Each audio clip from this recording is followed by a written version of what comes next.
사도 바울의 비시디 안디옥에서 전도한 그 이야기가 사도행전 13장에 있어 저희가 두 주째 말씀을 나눕니다.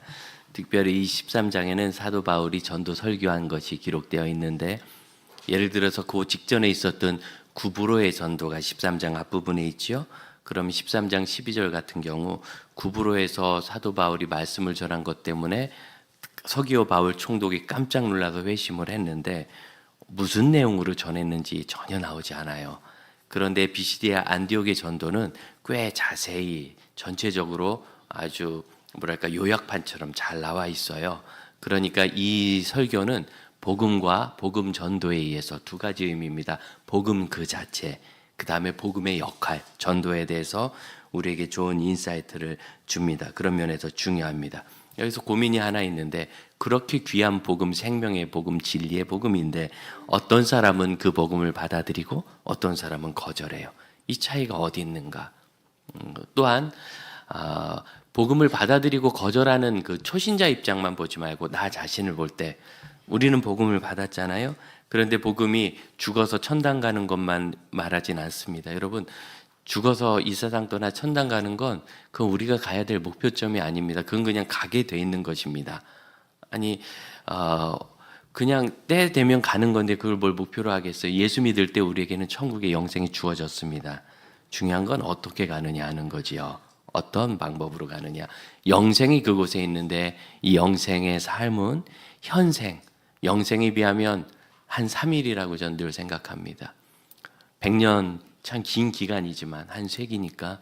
그러나 영생의 길이에 비교하면 한 3일밖에 안 되는 겁니다. 그런데 그 영생은 3일밖에 안 되는 것 같은 짧은 현생의 영향을 받아서, 여러분, 우리가 주님을 섬기는 것은 천국에서도 섬기겠지만 성경엔 잘 나오지 않아요. 몰라요. 성경은 영생을 가르쳐주는 그런 것이 아닙니다. 그러니까 여러분, 성경이 눈속임으로 천국으로 우리를 이렇게 유혹하는 그런 말씀이 아니에요. 그러면 천국에 대한 얘기를 많이 하겠죠. 가고 싶게. 근데 거의 안 해줘요. 거긴 그냥 가면 되는 건데, 현재 어떤 믿음을 가지고 어떤 그리스도인이 될까를 많이 말씀하세요. 왜? 지금 내가 이 짧은 인생 사는 것이 영생에 모든 영향을 주고, 그렇게 섬길 것은 이 짧은 현생에 국한되어 있어요. 복음 때문에 혹시 고난을 당한다면, 여러분, 천국 가서는 복음 때문에 고난 당할 수가 없습니다. 여기 현생에서만 당하는 겁니다. 예수 때문에 내가 뭔가 손해를 보고 오해도 받고 예수 때문에 내가 고생도 한다면, 여러분, 그건 천국에선 없는 일입니다. 지금만 있는 일입니다. 그 일을 잘 하도록 돕는 것이 이 성경 말씀입니다. 그래서 이 복음을 내가 지금 믿었는데, 그러면 나는 이 복음을 왜 따르지 않는가에 고민을 해야 돼요. 무슨 이야기느냐면, 예수 믿으면 구원받아요, 죄 용서함 받아요. 아, 그렇군요. 저도 믿고 용서받고 싶어요. 우리 이것만 생각하는데 그런 믿음 말고, 저도 믿어요. 저도 구원받고 싶어요. 저도 구원받았어요. 그러면 그 복음에 합당하게 살고 있는가? 왜 우리는 복음을 믿는데 따르지 않는가 하는 이 고민이, 왜 예수를 믿지 않는가 하는 고민보다 더 크게 우리에게 있어야 돼요. 예수를 오래 믿었는데 아직도 애기 같고, 장로님 권사님이 되셨는데 애기 같고, 목사가 됐는데 그냥 일반적인 직무 보는 사람, 공무원 같은 마인드로 그렇게 사역한다면, 우리는 왜 나는 예수를 만났다면서 예수를 따르지 않는가에 대한 고민을 해야 되는데, 이 비시디 안디옥의 전도 기사는 그런 내용에 대해서 우리에게 교훈을 줍니다. 먼저 누가 복음을 따르고 누가 복음을 따르지 않습니까? 42절과 43절을 보면, 이 안디옥에서의 설교로 인하여 사람들이 다음에도 이 말씀을 듣고 싶다. 자, 이게 부흥이죠. 하나님 말씀이 너무 좋아서 또 듣고 싶은 거예요. 말씀에 반응하기 시작하는 것. 그리고 이어서 많은 사람들이 그들을 쫓고, 바울은 그들에게 예수께 잘 붙어있고 은혜 안에 있으라고 예수를 영접한 거예요. 은혜 안에 살라고. 부흥이 일어납니다. 그리고 44절 보면, 이제는 온 시민이, 10만의 안디옥 시민이 정말 다라고 말할 만큼 보편적이고 편만하게 이렇게 다 구원받아 왔습니다. 특별히 이러한 부흥이 놀랍게 있다는 것은 이 복음이 얼마나 큰 진리인가를 보여주는데, 고민은 45절인 거예요. 유대인들은 그 무리를 보고 시기가 일어나서 바울을 반박하고 방해합니다. 자, 성경에서 시기라는 단어의 의미를 우리가 여러 번 살폈죠. 우리가 얘기하는 질투 이렇게 생각하시면 안 되고, 이건 내가 뭔가 열정이 있는 거예요. 열정이 있는데 내 생각이 옳다고 생각해서 하나님의 말씀에 대해서 반대하고 막는 거예요. 여기 있는 이 유대인들이 자신들이 생각하는, 특히 율법이죠, 율법을 옳다고 생각하고 할례를 받고 율법을 지키는 것이 옳다고 생각하는 열정이 강하니까 그것을 다르게 가르치는 바울 일행을 밀어내는 거, 이게 시기란 단어입니다. 그래서 성경에 있는 시기란 단어를 자꾸 질투로 생각하면 우리가 그 의미를 오해합니다. 유대인들이 속 좁아서 질투한 게 아니고, 그럴 거면 밖에서 온 바울에게 왜 회당에서 설교할 기회를 줬겠어요? 여러분, 여기 수많은 목사님들, 선교사님들 오가시는데 제가 그때마다 주일날 설교할 기회를 드립니까? 그걸 못 하잖아요. 제가 그렇게 해도 여러분이 기뻐하지 않을 거고. 그런데 여기는 지금 방문자인 바울에게 회당에서 설교 기회를 주었습니다. 사람들을 보내서. 그러니까 그들이 그렇게 속 좁아서 시기하는 건 아니에요. 무슨 이야기느냐면, 본인들의 생각을 버리려고 하지 않기 때문에 그것과 다른 사도 바울 일행을 공격하기까지 열정적인, 자기 고집에 너무 충실한 것이라고, 자기 생각에 충실한 것이라고 이해할 수 있습니다. 그래서 그들은 거절하는 겁니다. 거절하는 이유가 여기 있죠. 자기 생각과 자기 삶의 방식을 바꾸려 하지 않기 때문입니다. 그럼에도 불구하고 46절 맨 마지막 보면, 우리는 이방인에게로 가노라. 왜냐하면 47절 내가 너를 이방의 빛이 되게 하리라 하신 이사야서의 예언 말씀을 사도 바울은 자신을 부르신 말씀으로 이해했고, 그리고 48절입니다. 같이 한번 읽어볼까요? 이방인들이 듣고 기뻐하여 하나님의 말씀을 찬송하며 영생을 주시기로 작정한 자들은 다 믿어서 49절 온 지방에 다 퍼졌대요. 온 지방에. 그런데 50절 유대인들은 이번에는 권력을 동원해서 아마 물리력을 사용한 것 같아요. 그들을 박해하고 내쫓아버렸어요. 자, 그래서 지금 이 짧은 구절 안에 어떻게 열심히 예수님을 믿고 온 성이 다 예수를 따랐는지, 그런데도 그 와중에도 반대하는 사람이 어떻게 반대했는지, 반대했음에도 불구하고 오히려 더 기뻐했는지, 그럼에도 불구하고 여전히 또 반대하고 내쫓았는지, 지금 이게 계속 나오는 거 보이시죠? 그래서 성경은 누가 왜 믿었는가, 왜 누가 믿지 않았는가를 우리가 생각하듯이 그렇게 말씀하지 않습니다. 다만 여기서 우리가 좀 생각할 필요가 있는 단어가 뭐냐면은, 이방인들이 이 하나님의 말씀과 하나님께서 그들을 부르셨다는 말씀을 듣고 기뻐했다는 단어, 기뻐했다. 기쁨은 마음에서 솟는 거 아닙니까? 하나님이 나를 부르실 때 싫지 않고 너무 기뻤대요. 여러분도 그러셨습니까? 그렇죠. 저도 저희 부모님도 저를 돌보지 않았는데 나는 모르는 예수님이, 하나님의 아들이 나를 대신해서 십자가에서 죽으시고 그만큼 나를 사랑하셨다는데 얼마나 감사하고 마음에 기쁨이 있든지, 그런 예수님을 내가 믿어야지 솟아나는 기쁨인 거예요. 기쁨, 내 안에서 솟아나는 것. 신약 성경에서 이 기쁨이라는 카이로라는 동사인데, 이 단어가 처음 사용됐을 때를 여러분에게 소개하고 싶어요. 동방에서 온 박사들이 별을 보고 예수 탄생한 곳을 찾아올 때, 그들은 별을 연구하는 사람이었는데, 그 말씀은 이스라엘 백성들이 동방 지역까지 포로로 잡혀갔던 적도 있고 그렇기 때문에 구약의 예언의 말씀을 알고 있었다는 거고, 그래서 베들레헴으로 온 거예요. 수세기 동안 기다렸던 그 일이 드디어 본인 때 이루어지는 겁니다. 그리고 베들레헴에 가서 2장 10절 별이 그 집 위에 머문 걸 보고 크게 기뻐했다. 그때 여기 나와요. 언제? 신약 성경에서 이 단어는 예수님이 태어나신 곳을 와서 만난 사람들이 크게 기뻐한 것부터 나옵니다. 저는 그 사실에서 굉장히 은혜를 받았고, 그리고 내가 예수 믿는 것이 얼마나 기뻤고 그것을 전하는 것이 얼마나 기뻤는지. 복음 전도, 그 뭡니까? 내가 믿은 것이 좋아서 하는 것이 복음 전도예요. 가끔 우리 자매들 표정이 너무 좋은 거예요. 화나고, 뭐 좋은 일 있어요? 그러면 부끄러워하면서 목사님 어느 식당 갔는데 비싸지도 않은데 너무너무 맛있어요. 만족했대. 그러면서 목사님 꼭 제가 다음에 사드릴게요. 우리가 안 데리고 가지만 어쨌든 그렇게 말씀을 하시고, 그럼 어디예요? 그럼 뭐 어디라고 막 가르쳐 주시고, 사모님이랑 꼭 가세요. 뭐 청년들과 가세요. 목사님들 다 가시면 좋겠어요. 제가 밥값 내드릴까요? 뭐 이 얘기하면서 너무 좋아할 때 저 기쁨은 위장에서 솟아나는 기쁨이다, 그런 생각을 하게 됩니다. 농담이지만 유대인들은 마음이 이 위장, 장기에 있다고 생각해요. 장에. 우리는 여기 심장이 있다고 생각하죠. 이제 느낌인 건데 그래요. 이렇게 솟아나는 기쁘면 그 얘기하게 되는 거잖아요.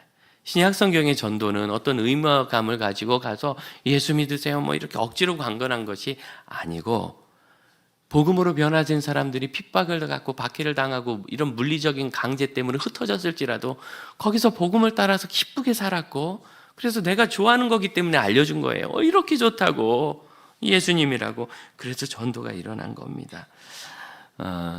어린이 방송을 거의 20여 년 가까이 하다가 이제 담임 목사 사역이 너무 중해지고, 또 제가 어린이를 주일학교 현장에서 가르치지 않다 보니까 컨텐츠의 한계가 막 나오고, 그래서 부득불 사임을 했습니다. 아쉬운 거는 그 다음 맞는 분들에게 이거 형제 3년은 꼭 해야 돼. 그랬더니 그분이 알았다고 해서 3년 하더니 그게 그냥 매일 진행하는 데일리 프로그램에서 토요일 날 한 편짜리 프로그램으로 축소돼서 옮겨졌더라고요. 많이 아쉽습니다. 어린이 방송은 많이 어렵거든요, 사실은. 그렇지만 저희가 할 만큼은 다 한 것 같아요. 그러고 났을 때 라디오로 1시간 정도 전화 신청을 받아서 복음을 설명해주고 예수님 영접하는 그런 프로그램을 하고 싶다. 이분이 노방전도를 좀 하다가 은혜를 받은 PD였어요. 그래서 복음동네라는 이름으로 그 사역을 시작하면서 이제 어떻게 전도하고 어떻게 연결하면 되는지 잘해서 참 많은 감동이 있었고, 많은 분들이 예수님 영접했고, 그 뒤로도 저희가 이렇게 팔로업을 계속 후속 도움도 드리고 했어요. 한 자매님이 광명 쪽에 사시는 분인데 어머님을, 저기 전라도 남쪽 어디 사시는 어머님을 전도하고 싶다고. 그래서 어머님이 예수님 영접했어요. 그리고 나서 이 자매님이 그렇게 눈물을 흘리면서 엄마한테 한 말씀 하시라니까 딸도 울고 엄마도 울고 하면서 삼자 통화를 잘했는데, 어머님이 교회를 좀 가시도록 도와달라고 저한테 그래서 유일한 방법이 있는데 하시겠냐. 그래 하겠대. 이번 주에 목사님께 말씀드려서 양해를 구하고 주말에 고향에 내려가서 어머니를 모시고 가까운 교회를 모시고 가라. 새로 예수 믿었는데 가까운 교회 찾아가세요. 그거 됩니까? 그렇게 해야 된다. 매주라도 가야 된다. 어머님이 신앙적 안정을 찾으실 때까지. 근데 이분이 보통 이렇게 얘기해도 예 그렇게 해볼게요 그리고 다 그만두는데, 그 주 즉시 가족들을 이렇게 하고, 두 아이를 키우는 엄마인데 아이들이 아직 어려요. 가족들에게 잘 부탁하고 기차를 타고 내려가면서 지금 내려가고 있다고 계속 실시간 중계를 하는 거예요, 문자로. 담당 PD가 좀 급해졌어요, 놀래고. 그래서 이제 계속 연락 오고 하고, 그래서 주말에 어머님과 함께 식사도 하고 1박 같이 하고, 딸 시집 보내고 둘이 그렇게 잔 거 처음이죠. 그리고 나서 주일날 이 어머님이 혼자 되셔서 일도 하시느라고 식당 일을 하셨는데, 식당이 주일날 안 쉬는 식당인 거예요. 그래 이제 교회 예배 드릴 수 없는데 휴가처럼 이렇게 해가지고 하루를 비워서 그날은 가까운 예배를 갔어요. 교회를 저희가 소개를 했죠. 근데 그 교회가 너무나 놀라운 건 그 자매로 해서 주일 일부 예배를 새로 만들었어요. 7시 30분에. 없던 교회인데, 물론 이제 우리도 언젠간 해야지 하고 계셨던 건 맞아요. 그런 생각이 없는데 갑자기 한 건 아니지만 그래도 그 자매 때문에 만든 거예요. 그래서 그분이 주일마다 일부 예배를 드리고, 여러분 나를 위해서 일부 예배를 시작했는데 결석이 가능하겠어요? 그래서 거기를 반년이 지나도 다니고 1년이 지나도 다니고, 그 마음에 말할 수 없는 기쁨이. 그래서 1년 지나서 세례 받는다고 연락이 와서 방송국에서 꽃도 보내고. 여러분 이게 전도입니다. 이게 전도. 내가 믿는 예수님을 그대로 전해서 함께 가서 그것을 나누는 것, 기뻐하여 여러분에게 복음의 기쁨이 있는 것을 믿습니다. 하지만 거절하는 사람들도 있어요. 그러니까 여러분 우리가 고민해야 될 것은 거절을 하는가 아니면 왜 믿는가 이런 것이 아니에요. 그냥 거절할 분은 거절한 거고 믿을 분은 믿은 겁니다. 그 이상도 이하도 아니에요. 특별히 여기 있는 이 단어 중에서 48절 영생을 주시기로 작정하신 분은 다 믿었다. 이 작정이라는 단어, 이 말씀 때문에 좀 많이들 놀라시는데 이게 타소라는 단어는 원래 명령에 관련된 단어입니다. 그러니까 누가 명령을 하면 당연히 부하들은 순종을 해서 그 일이 이루어지죠. 그래서 주군의 뜻대로 이루어지는 것을 말해요. 이 단어를 마태복음 28장에도 썼습니다. 예수님께서 산 위에서 제자들에게 분부하셨다. 그때 이 단어 작정이라는 단어를 썼어요. 다 써. 그리고 성경에는 우리가 흔히 생각하는 작정이란 개념은 한두 번밖에 없고 주로 무엇인가 결정한 일을 내가 이렇게 하기로 결정했다. 그러니까 이제 다 하는 거예요. 예를 들어서 바울이 지나가다 어디를 들리겠다. 그래서 거기 들린 거예요. 이게 무슨 작정이라고 할 건 없잖아요. 우리가 생각하는 신적 작정. 그런데 여러분, 예수를 믿는 과정이 이와 같습니다. 어떻게 되느냐면 똑같이 그 복음을 들었다고 다 예수 믿는 건 아니에요. 내 마음이 열리고 기쁨이 있고 기대가 있어서 나는 예수님을 영접하죠. 그런데 다른 분은 안 해. 그럼 여러분, 내 인지력이 뛰어난 겁니까? 그럼 내가 하나님 앞에 더 특별한 경건이 있는 겁니까? 나는 왜 내 마음이 열렸는지 몰라요. 그래서 이 작정이라는 표현은 우리가 예수 믿은 이 일까지도 하나님의 은혜로 되었다는 전적 은혜를 강조하는 표현이에요. 그러니까 하나님이 작정하고 저 사람은 예수 믿게 내가 조정했다. 그런 건 착각입니다. 하나님의 그 의지를 우리에게 주셨을 때 우리가 잘한 거 있어요. 마음을 열고 하나님의 그 작정을 받아들이기로 한 거죠. 그런데 또 가만 생각해 보세요. 그때 내가 믿기로 결정한 건 내가 한 거 맞지요? 그래서 이것이 하나님이 결정하신 일이냐 사람이 반응한 일이냐 가지고 신학적 논쟁이 있는 거예요. 사람 중심이라서. 그런데 제 자신을 돌아볼 때 여러분도 똑같습니다. 가만 생각해 보세요. 내가 예수님을 구주로 믿기로 한 그 순간 무언가 계기가 있어도 내 마음이 열렸고 결정은 내가 했는데 내가 했다고도 못하고 하나님께서 나를 억지로 하신 것도 아니에요. 맞지요? 이것을 우리가 일일이 논리적으로 설명한 길은 없어요. 너무 신비한 과정이라. 하지만 분명히 우리는 그 신적 작정, 하나님 은혜의 작정과 우리가 그 은혜에 반응한 나의 결단이 함께 아무런 상호 침해 없이 존재하고 있다는 것을 알고 있습니다. 구원이 이렇게 신비한 일입니다. 그래서 하나님이 작정하신 분이라는 것은 당연히 하나님은 모든 사람이 구원받고 예수를 알아 천국 가는 데 이르기를 원하신다고 성경에 기록되어 있습니다. 그 하나님의 뜻에 대해서 우리가 반응할 수 있는 것, 이것까지도 하나님의 은혜니 여러분 믿음과 결단에 대해서는 이런 하나님의 은혜라는 것을 꼭 기억할 수 있기를 바랍니다. 그럼에도 불구하고 나는 예수를 발견했는데 왜 예수를 따르지를 못하는가? 이 비시디아 안디옥에서의 전도 이야기를 적을 때 우리 같으면 좋은 이야기 적고 나쁜 일은 뒤에다 그런데 하고 딱 부기할 텐데 13절에 보면 안 좋은 일을 먼저 적고 있어요. 버가라는 항구에 이르렀을 때 요한은 그들에게서 돌아갔다. 그 마가라는 그 유명한 요한입니다. 왜 돌아갔을까? 원래 요한은 안디옥에 있던 사람은 아닌데 안디옥의 선교팀에 포함되어 있습니다. 요한은 신약 성경에 유력한 사람이었어요. 그의 어머니인 마리아하고 아버지 이름이 나오지 않는 걸 보니까 아마 조실부모한 사람인 것 같습니다. 집이 상당히 컸어요. 베드로를 위해서 중보기도 하던 그 집이 요한의 어머니 마리아의 집이라고 적고 있습니다. 그리고 재산은 꽤 있고 아버지는 없는데 유대인은 아들로부터 그 집안의 모든 가업이 전수되지요. 그러니 얼마나 소중하게 키웠는지 아시겠지요. 그런 아들이고 그의 집이 그런 그리스도인들의 중요한 어떤 거처였기 때문에 많은 분들이 그곳을 지나갔고 바나바가 그의 사촌이어서 생질이라고 되어 있는 이 단어는 보통 사촌을 말합니다. 서양 사람들은 우리처럼 이촌, 삼촌, 사촌, 육촌, 사돈의 팔촌, 당숙 이런 거 안 따지고 그냥 부모, 형제 그리고 사촌 그 다음에 친척 뭐 이 정도로 얘기해요. 패밀리 멤버. 그런데 우리가 너무 이렇게 따지는데 그래서 사촌쯤 되는 이 바나바가 그 집에 왔으니 안디옥에서 사역을 하다가 바울과 함께 예루살렘을 위한 구제헌금을 가지고 예루살렘에 왔거든요. 아마 마리아의 집에 거했을 확률이 높습니다. 그리고 그들이 안디옥으로 돌아갈 때 12장 마지막 부분 보면 요한이라는 이 마가라는 요한을 데리고 가요. 요한은 히브리식 이름이고 이스라엘식, 마가는 라틴식, 그 로마식 이름입니다.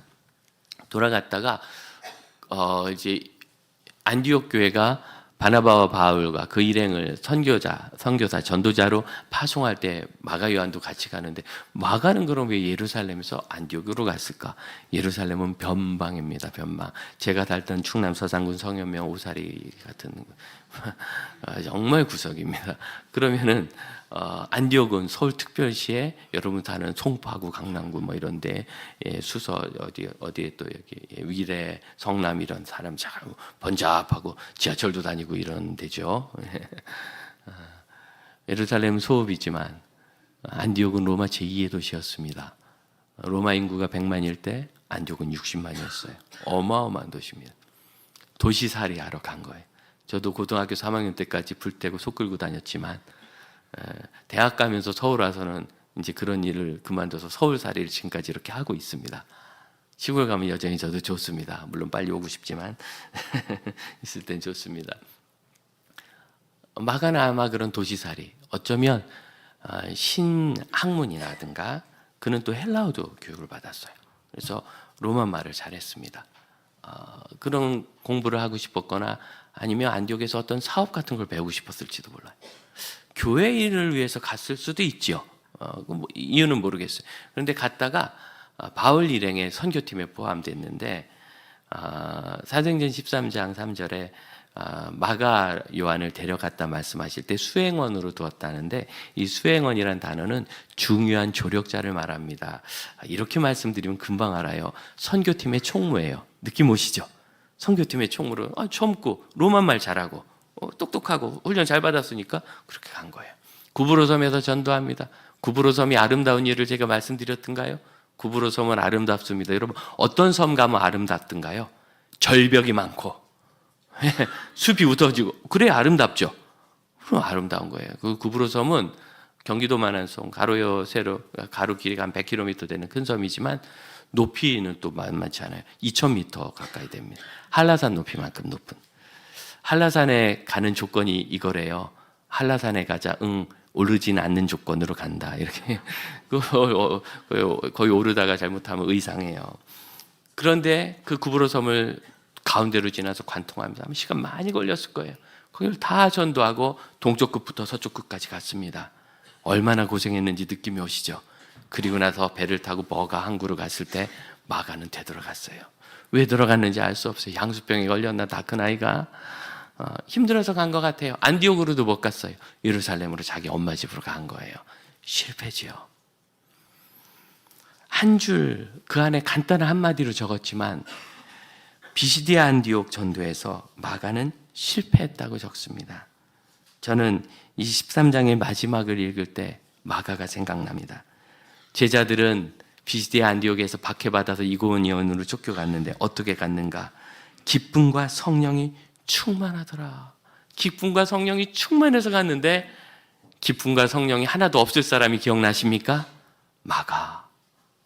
꽤 긴 시간 예루살렘까지 여행했을 테니까 어쩌면 사도 바울 일행이 기쁨과 성령이 충만해서 이고니온으로 이동할 때 여전히 마가는 예루살렘으로 이동하고 있었을지 몰라요. 아마 그랬을 거예요.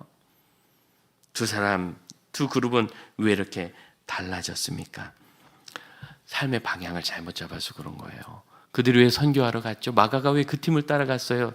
사촌이 가자 그래서 갔습니까? 집안 어르신이? 아니죠. 13장 2절 주를 섬겨 금식할 때 레이 톨게오라는 이 단어는 원래 일꾼, 직분을 맡은 사람이란 뜻입니다. 신약 성경에 딱 3번 나오는데 2번 더 나오죠. 한 번은 제사장들이 하나님을 섬긴다 할 때 이 단어를 써요. 그럼 제사장들이 하나님을 섬길 때 뭐예요? 제사 일을 하는 게 하나님을 섬기는 일을 하는 것. 또 한 번은 성도들이 복음의 사역자들을 섬길 때. 그래서 로마서에 보면 이방 교회가 예루살렘 교회 남은 사람들이 이제 다 복음 핵심 사역자들입니다. 다 죽고 도망가고 피하고 떠나가고 핵심 사역자들이 순교할 각오로 남은 그 예루살렘 교회를 섬길 때 그때 이 단어를 써요. 물질로 돕고 섬기고 실제로 그런 일들이죠. 우리가 왜 섬깁니까? 좋아하고 기뻐하니까 섬기잖아요.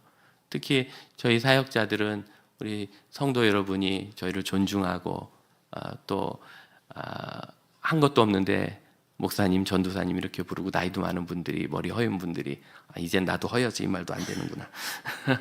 그럴 때 참 민망하고 감사합니다. 저에 대한 건 아니겠지요.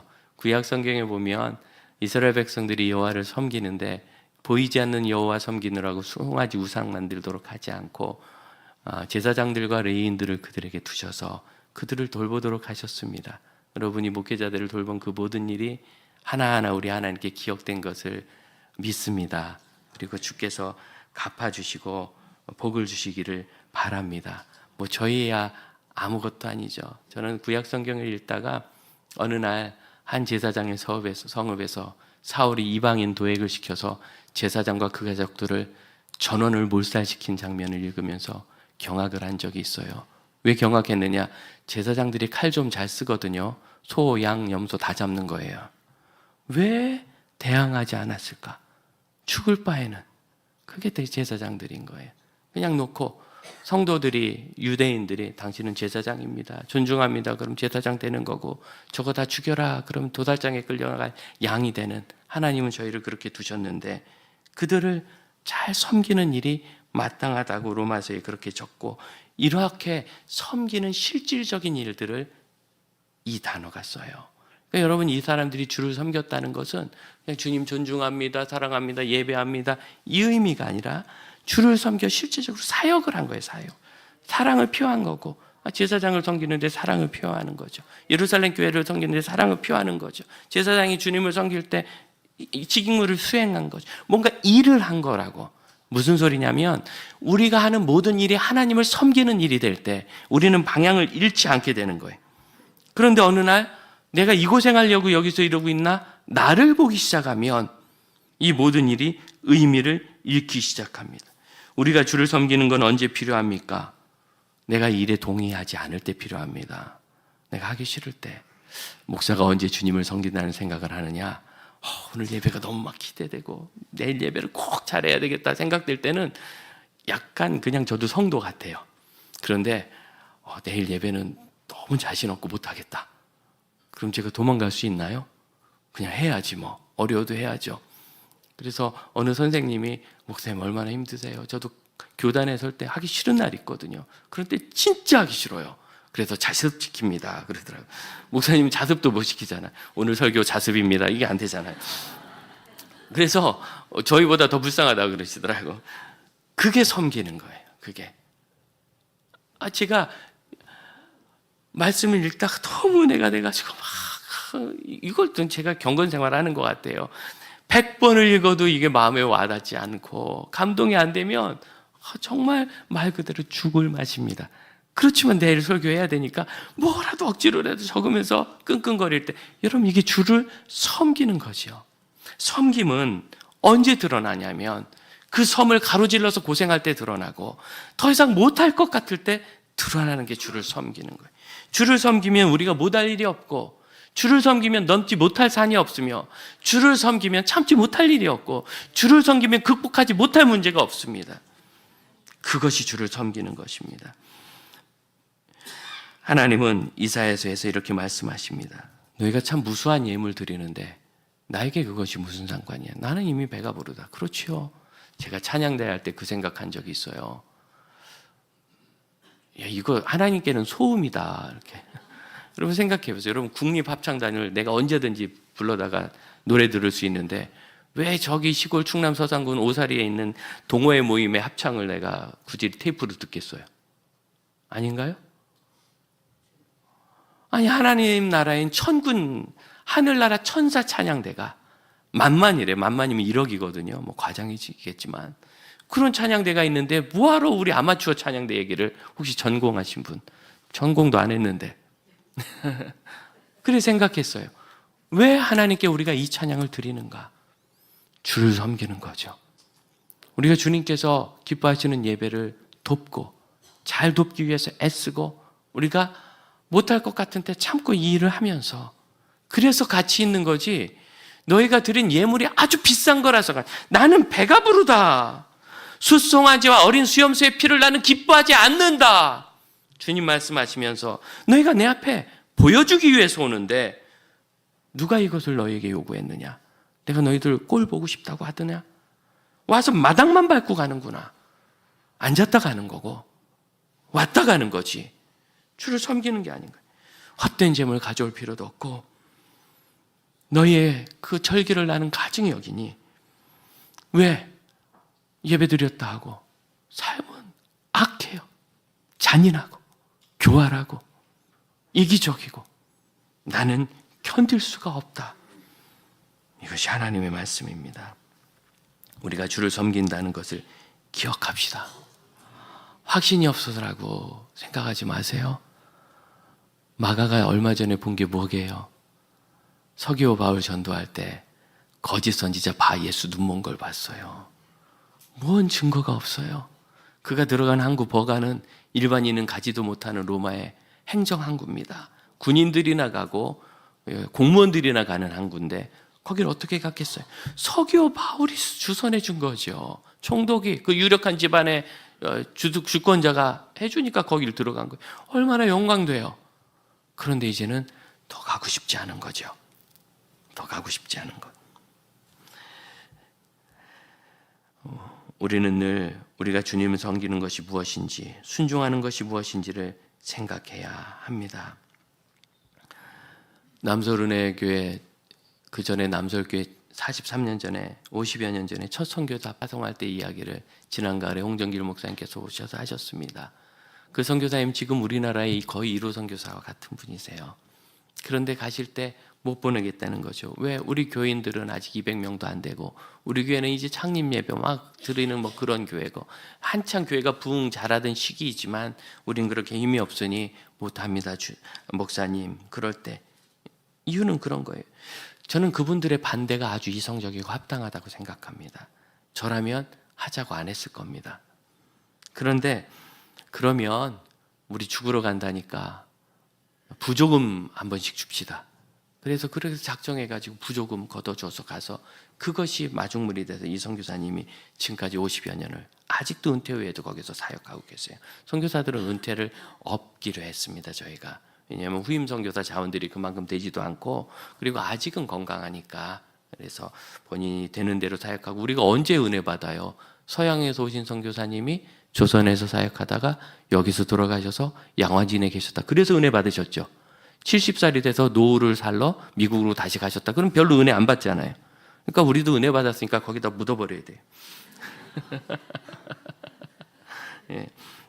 그래서 계속 사역하십니다. 지금도 못 돌아오시고 안 돌아오시고 확신이 없어서라고 생각하지 맙시다. 확신이 없어서라고.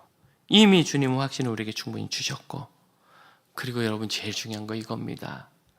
우리가 어떻게 예수 믿게 되었어요? 하나님의 작정하심이 나를 강제한 것이 아니라 하나님이 주신 완전한 은혜가 내게 있을 때 내가 그것을 기쁘게 믿기로 결정한 이 기가 막힌 신비한 과정을 통하여 우리가 예수 믿게 되었다는 것을 기억하시길 바랍니다.